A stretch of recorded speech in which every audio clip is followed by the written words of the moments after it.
माता दी बेटा, हर हर महादेव। माता रानी आप सबको खुश रखे, मंगलमय रखे। महाकाली का आशीर्वाद सब मेरे बच्चों पर बना रहे। आज बात करेंगे बेटा, क्या शक्ति जो बुझा देती हैं, जिन बच्चों के गुरु नहीं होते हैं वो बच्चे क्या करते हैं, उनकी शक्तियाँ पुच्छा देती हैं, उन्हें बताती है। तो वो सामने वाले को, चाहे वो कहीं भी बैठे हो, अपनी रिश्तेदारी में बैठे हो, कहीं किसी दुखिया के पास या घर में बाहर कहीं भी, बच्चे क्या करते हैं, उनकी शक्तियाँ पुच्छा देती हैं, उनको बताती है, आभास कराती हैं। तो बहुत से बच्चे क्या करते हैं, बिगर गुरु के भी कहीं भी बैठ के किसी को भी पुच्छा दे देते हैं। तो आज बेटा इसी बारे में बात करेंगे कि बिगर गुरु के अगर आप पे कोई शक्ति आ रही है, तो क्योंकि शक्ति का काम तो बेटा पुच्छा देना है, वो तो शक्ति है बेटा। हम कहीं भी बुरी जगह बैठेंगे जाके, या कहीं रोग होगा, कोई दुख संकट होगा बेटा, या किसी के शरीर पे हो, किसी के घर में हो, और शक्ति तो बेटा देखो पूछा दिए बगैर रहेगी नहीं, क्योंकि वो शक्ति है, वो माँ है। अगर उसके सामने कोई दुख परेशानी में या रोग में कोई भी होगा बेटा, तो वो जिस शरीर पे खेल रही है या उसका आशीर्वाद है, तो वो पुच्छा ज़रूर देगी। और उन बच्चों को क्या करना है बेटा, जिन पे वो शक्तियाँ खेल रही है, किसी को भी बिगर गुरु कैसे पुच्छा नहीं देते बेटा।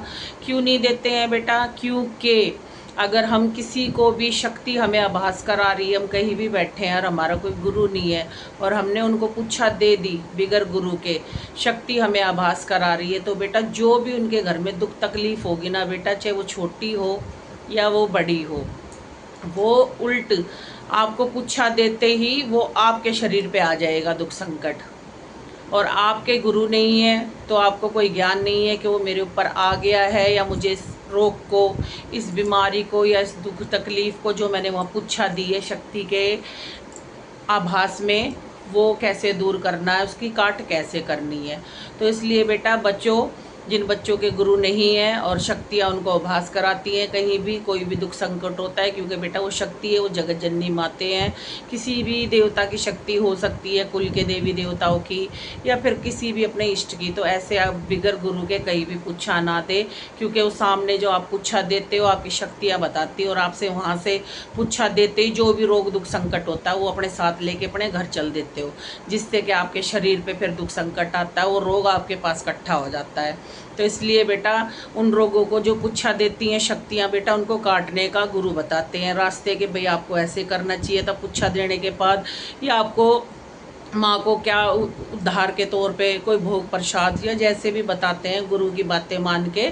तो भैया ये रोग किसी के भी घर में जाके ऐसे पुच्छा मत दिया करो बेटा। कहीं भी कोई दुख संकट आ जाए, अगर आपकी शक्तियाँ अगर पुच्छा देती हैं तो उनसे हाथ जोड़ के क्षमा मांगा करो।